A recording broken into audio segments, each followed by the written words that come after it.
South Africa has seen several incidents of bullying in schools, but despite anti-bullying awareness efforts by education officials and several organizations, these incidents continue to happen, becoming more and more severe.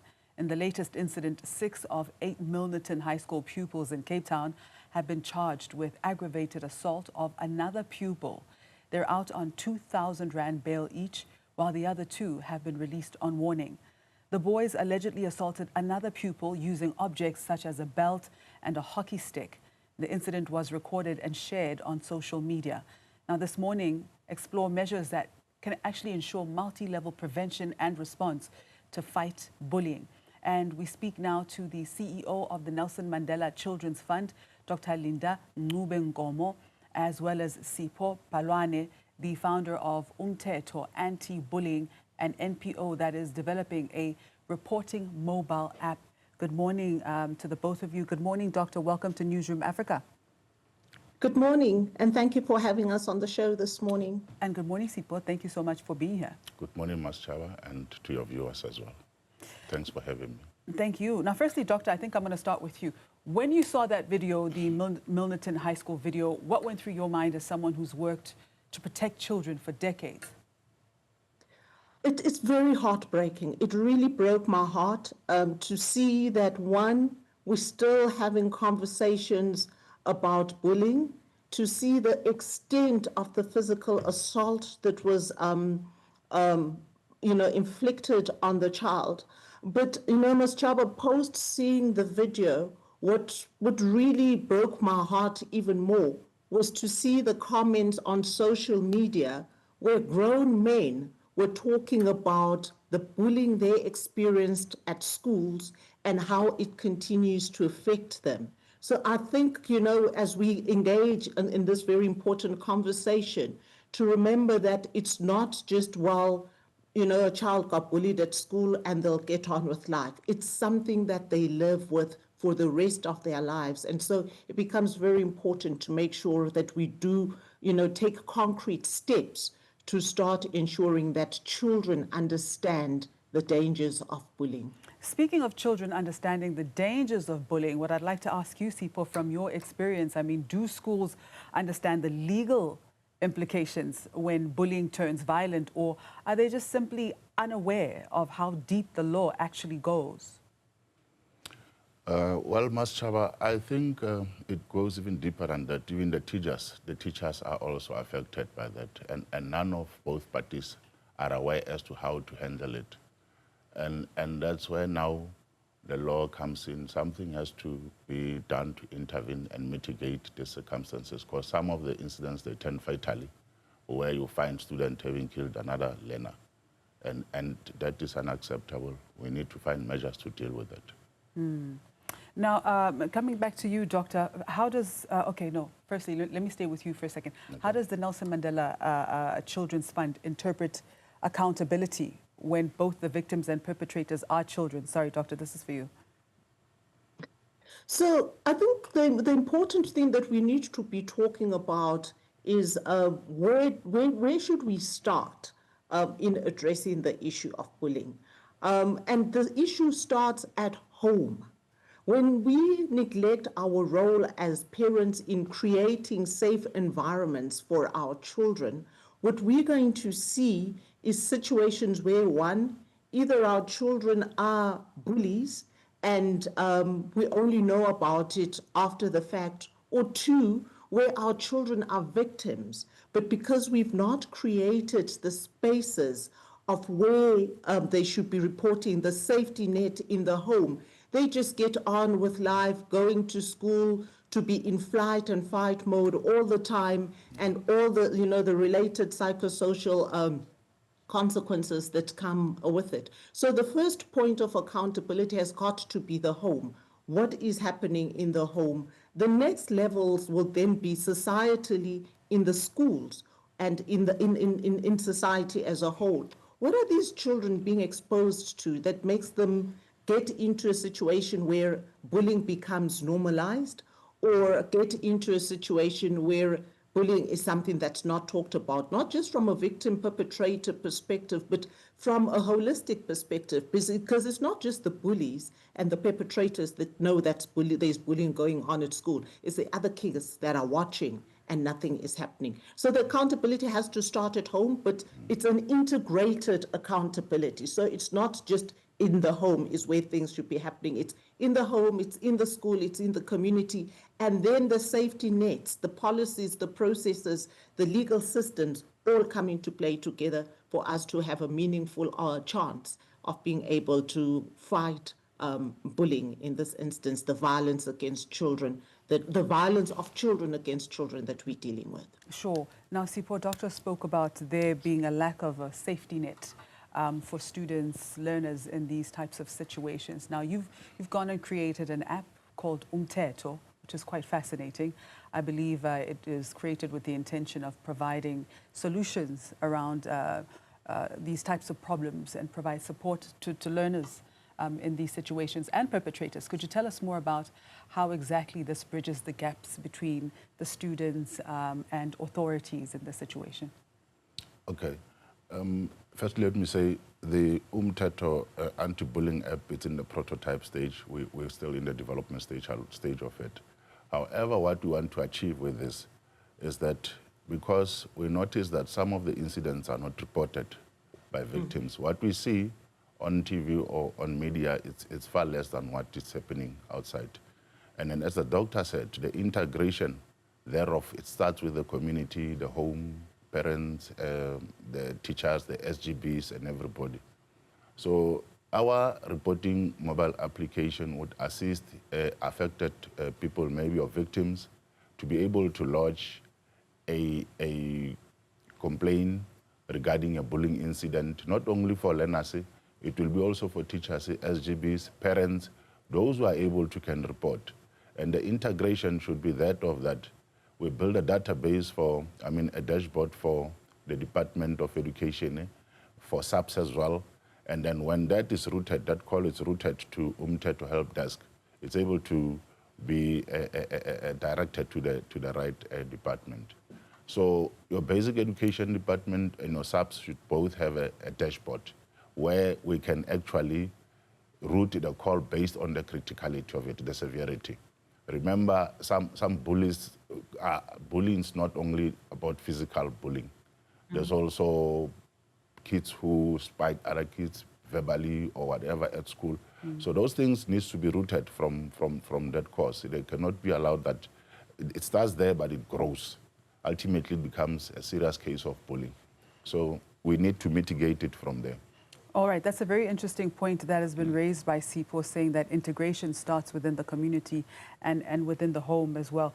Doctor, are we raising a community or rather a generation that normalizes violence? Because many kids see it in the home, they see it online, they see it in their communities. As they say, schools are just a microcosm of our society, isn't it? It is, and Maschaba, and it goes back to what I was saying, that the kids have become desensitized to violence because they're seeing it in the home, they're seeing it in the communities, they're seeing it on TV, they're playing games that normalize violence. So we are becoming a society that has normalized violence.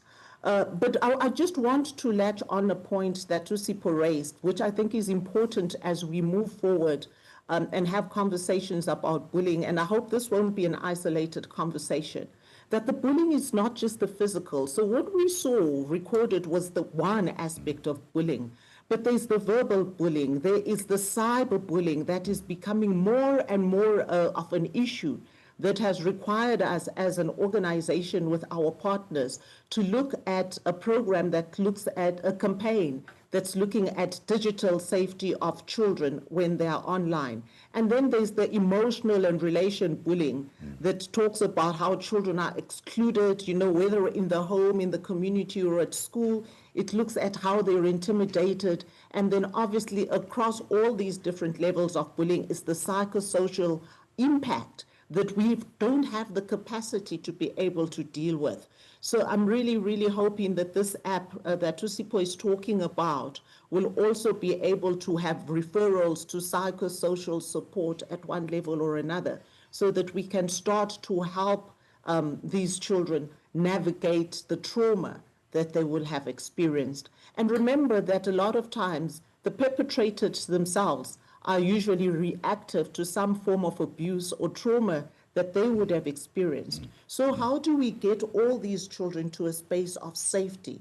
Because the last thing we want is to have a situation where 18-year-olds are already in the children's court for crimes that if we had done better as a society, we could have prevented. Yeah, it is a very delicate situation, isn't it? And I'd like to know from you, Sipho, how do you personally define accountability?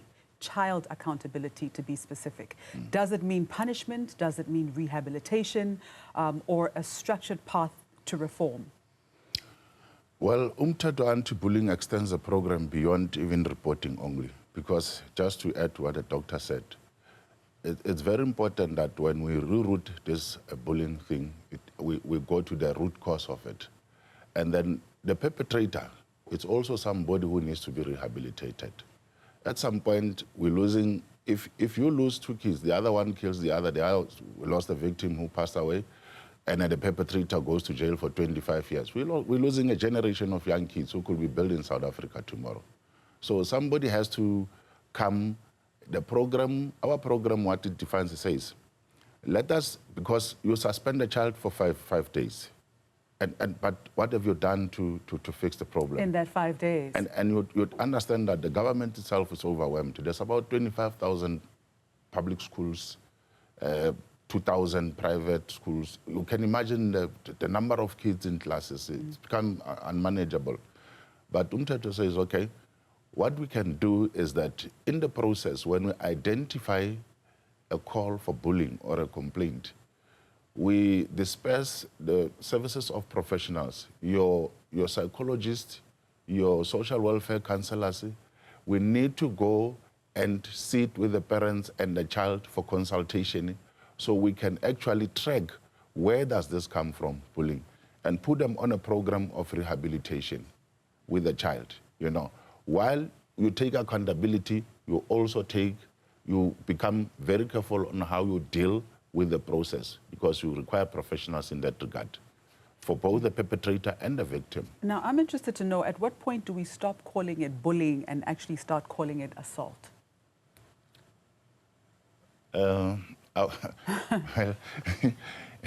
You know, these are our kids. Yeah. These are our kids. And no parent would love to say, my kid it's a criminal. You know? Sure. Being assault, it's a case on itself. How do we decipher between the two? Because there are kids that are criminals. I mean, if we had to be really real, there are kids who are criminals and should probably be dealt with by the criminal justice system. We need to get to that stage when we have dealt with the consequences and have gone through the program to teach the kids the accountability and the responsibility of what impact and in the society and at the school and to other kids at large, that what you are doing, it's an assault. Sure. Sure. Because the worst thing, doctor, I mean, that we can do is, in some cases, I mean, some cases warrant, yes, you know, we handle with kid gloves, but in other cases, for a criminal to get away with a slap on the wrist, could we not be creating a much bigger criminal in this situation? What are your thoughts, doctor? I do think that the one that needs to be handled with kid gloves is more the victim, because that's, we're already dealing with a child that's really fragile, that's been harmed, and really needs tender, loving care. I think when it comes to victims, we've got to be, the consequences must kick in. A slap on the wrist is really nurturing something that could potentially become a bigger societal problem. And I think the question becomes, you know, how do we, first of all, really create the awareness in schools, which is one of the programs that we run with our implementing partners, to go into the schools where in the areas where violence is really most prevalent, and work with the young people there to get them to understand that, this is what safety looks like. This is what abuse of your position as a first-team rugby player or hockey player, whatever that position looks like. This is what bullying looks like. And in one of the programs that we ran in a different part of the province, a child who had been a bully actually stood up and said, I didn't realize that what I was doing was actually being a bully, and turned around and became an ambassador, an anti-bullying ambassador in his school and his community.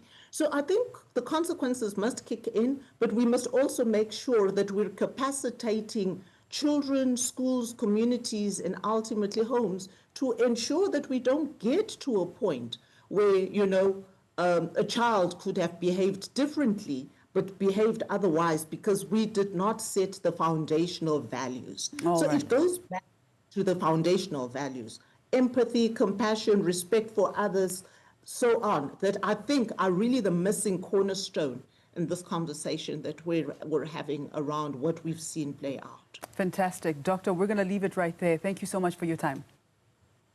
Thank you. And Sipho, thank you so much for your time. How soon can we expect the prototype to be out and available for download? We should be done very soon. We've engaged. Remember, we need also an endorsement from the Department of Education to work with their schools. May they endorse it very fast, So because we certainly need it. Yes, we did approach them, and then they did invite us for a meeting this week. Wonderful. So we're meeting with the DGs of the DBE so we can explain the program to them, along with my fellow two directors, Shakira Mpan and Calvin Koman. All the best with that. Yeah. So and thank you so much for your time. All right, thanks very much. Okay, so may the Department of Basic Education do the right thing. That was the CEO of the Nelson Mandela Children's Fund, Dr. Ncube-Nkomo, as well as Sipho Phaloane, the founder of Umthetho